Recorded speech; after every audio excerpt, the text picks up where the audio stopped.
You know how a song can get stuck in your head for days, Oh, absolutely. You just can't shake it sometimes. and you find yourself humming it without even thinking? Well, today we're diving deep into that very thing, music, and uncovering its surprising power. It's power to help you learn a new language, Mhm. specifically. Exactly. We've got some really fascinating insights from a chapter exploring just this. How your favorite songs can actually be a secret weapon for language acquisition. Mm-hmm. So our mission today is basically to understand how actively, engaging with music can seriously boost your language skills. Yeah, things like pronunciation, getting more vocabulary. And even getting a feel for the culture behind the language, right? Right. And there's some pretty compelling research to kick us off. Oh yeah, get this. Research from the University of Edinburgh. It found language learners using songs improved their pronunciation. Wait for it. Uh-huh. 300% faster. Wow, 300%. That's huge. Isn't it? And they remembered vocabulary twice as long compared to like standard textbook methods. That really highlights the unique way our brains handle music and language together. I must be doing something different in there. It is. Studies show when we listen to music, well, both hemispheres of the brain light up. Both sides. Okay. Yeah, and that creates stronger neural pathways. Pathways you can then leverage for, picking up a language. Interesting. And it's not just the tune itself. The rhythm, the intonation, it naturally mirrors the flow of human speech. Ah, so it makes it easier for our brains to latch onto those patterns in a new language. Precisely. It primes the pump, so to speak. Okay, so let's unpack this then. How can we actually unlock this language learning potential hiding in our playlists? Well, maybe start with vocabulary. Building your word power. Good place to start. How do songs help there? Analyzing lyrics is just a fantastic way to find new words, but crucially, in a memorable context. Right, not just a list. Exactly. The rhythm and melody, they act like a mnemonic device. They embed the words. Like those catchy jingles you just can't forget. Yeah, kind of like that. Take Adele's Rolling in the Deep. Okay. On the surface, rolling in the deep. It's this powerful ocean metaphor, right? Feeling overwhelmed. Yeah, you can almost picture it. Big waves of emotion. But then there's another layer. A cultural one. Mm-hmm. Culturally, this idea of deep emotions, it has roots way back in blues music tradition. Ah, okay. So that single phrase suddenly has more weight, more meaning. You're not just learning words, you're getting a little piece of cultural history. That's really cool. So one phrase, multiple layers. And, on a lighter note, the source we looked at points out even simple stuff like bubblegum pop Mm-hmm. can be good for picking up things like compound nouns. Really? Like what? Oh, those catchy, easy phrases? They often stick simple words together. Okay, so from deep blues metaphors to simple pop phrases, music's got vocabulary covered. Seems like it.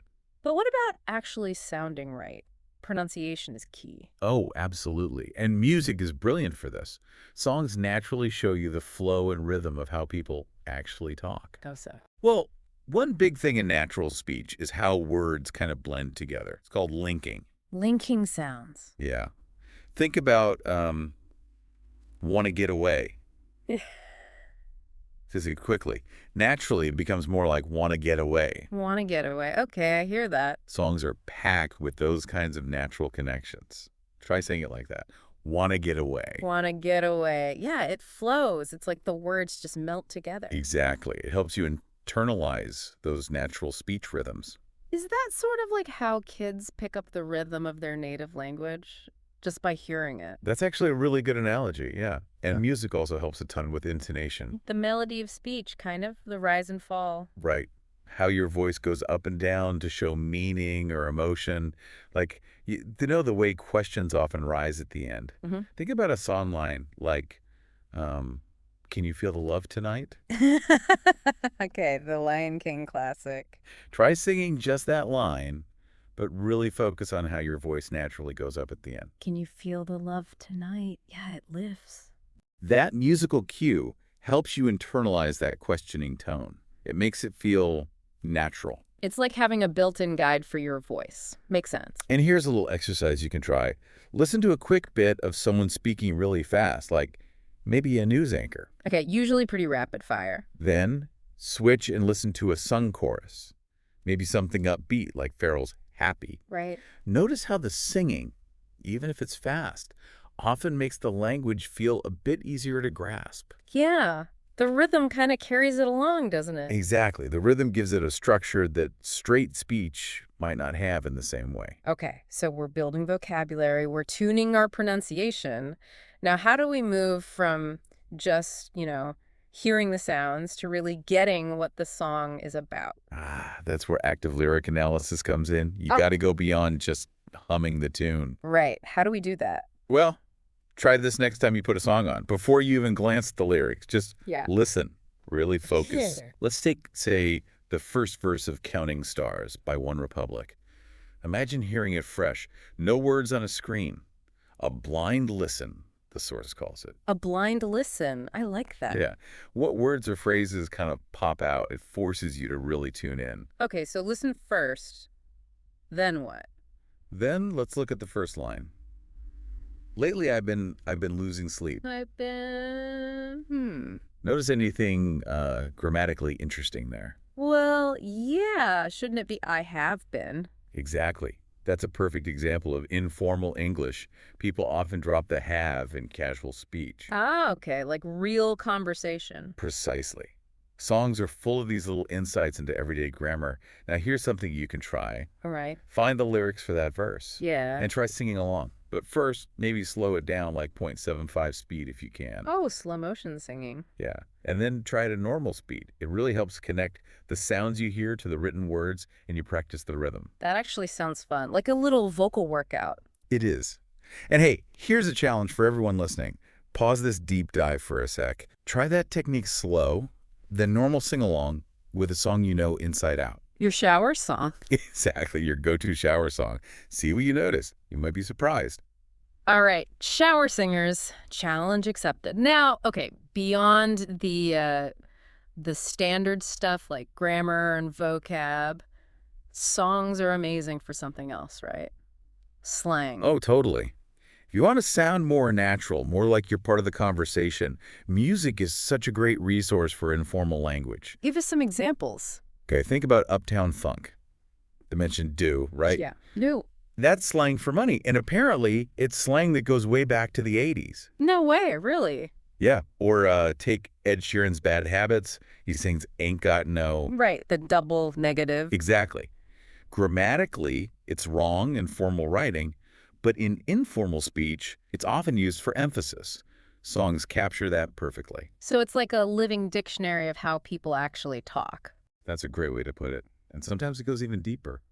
Our source talks about cultural deep cuts. Cultural deep cuts. What's that? It's how lyrics can reflect or even connect to broader cultural moments. Like the Beatles' Lucy in the Sky with Diamonds. Ah, yes, LSD. Well, whether they meant it or not, it got heavily linked to the whole psychedelic culture of the 60s. The song became part of that story. Okay, I see. It taps into something bigger. Or think about Eminem's song Stan. Oh, yeah, intense song. The character Stan was so incredibly Uh-huh. obsessed, right? Yeah. That the term Stan itself. Became a word Sure. for like a super intense fan. Exactly. A song literally created a new piece of slang that we all use now. Wow. That shows the power music has to reflect culture and even shape it a bit. Definitely. And here's a little quiz for you. Thinking about how slang changes over time. Okay, hit me. In Justin Bieber's song Baby from back in 2010, he sings about his bae. Is that the same bae people use online today? 2010 Bay versus now Bay, I'm going to guess. All right. You got it. Why do you think they're different? Well, back then, wasn't Bay just like short for baby? Like a pet name? Mostly, yeah. It was often just a simple shortening. Yeah. The bae that blew up online later, maybe around the mid-2010s, had a slightly different feel, a different online context. Ah, okay. It just shows how language, even slang in songs, is always shifting. It's not static. This is really cool. So through music, we're getting vocabulary, pronunciation, practice, informal language, cultural context. Wow. It's a really rich resource. Okay, let's get really practical then. What are some fun, active ways people can use songs for learning, not just passively listening? Oh, there are loads of enjoyable methods. Hero. One really effective technique is called shadowing. Shadowing. Like being a singer's shadow. Kind of. You take a short line from a song. Uh, the source suggests maybe the chorus of Ed Sheeran's Perfect. Okay. Isolate one line, like I found a love. Loop it, maybe play it 3 times, Mm. then pause, and you try to imitate it exactly. Mimic everything. The pronunciation, the rhythm. The intonation, yeah, as close as you can get. It really trains your mouth and ears. Okay, like direct imitation. I can see how that helps. What else? Another fun one is the karaoke hack. Karaoke. Now you're talking. Yeah. There are apps out there, like Smule is one example, where you can actually sing duets with recordings of native singers. Oh, cool. So you sing along with them. Exactly. It's super interactive, low pressure because, it's just an app. Great practice for timing, rhythm, pronunciation. That sounds like a blast, honestly. Even if you're not a great singer. Doesn't matter at all. It's Yeah. the practice that counts. And about a quick game. Game, sure. Okay, fill in the blank from this Lady Gaga lyric. But the Hisalo kept calling me back. Ooh, shallow. But this shallow kept calling me back. Got it. See? Fun ways to engage. These are great, really enjoyable ways to learn. They absolutely are. And look, we know people listening might run into challenges, right? Mm. So we pulled a few common questions from our source material. Okay, like a little Q&A section. Let's hear them. All right, first one, help. Rap music is just way too fast. I can't understand anything. What's a good starting point there? Yeah, that's fair. Rap can be tricky. Our source suggests maybe easing in with something slower paced first, like Bruno Mars' The Lazy Song. Ah, good one. Slower tempo, clear words. Yeah, the pace is more manageable, and his enunciation is usually pretty clear in that one. Good tip. Okay, next question.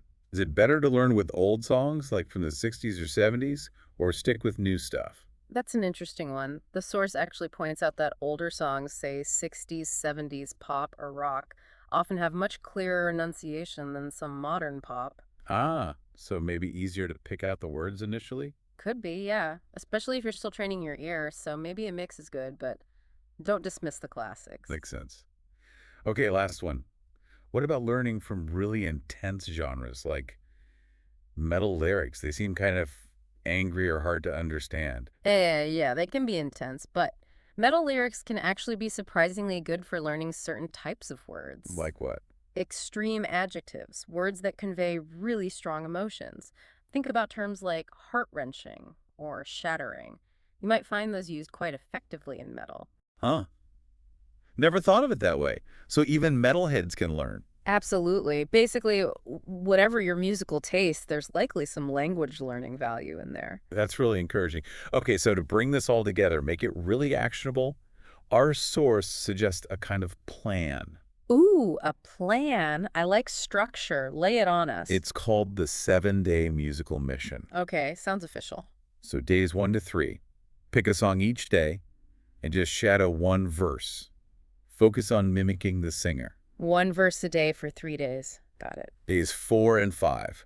Find 5 slang terms or informal phrases from different songs. Try to figure out what they mean and how they're used. 5 slang terms. Okay. And then days 6 and 7. This is the big one. Perform. Pick a song, or even just a verse or chorus, and perform it for a friend. Perform, like on stage. No. It could just be singing it to them, or even just sending a voice note. The point is to actively produce the language. Okay. A voice note performance. That sounds achievable and fun. It's all about making it active, right? Yeah. Taking what you enjoy and turning it into real practice. Definitely trying that 7-day mission. Awesome.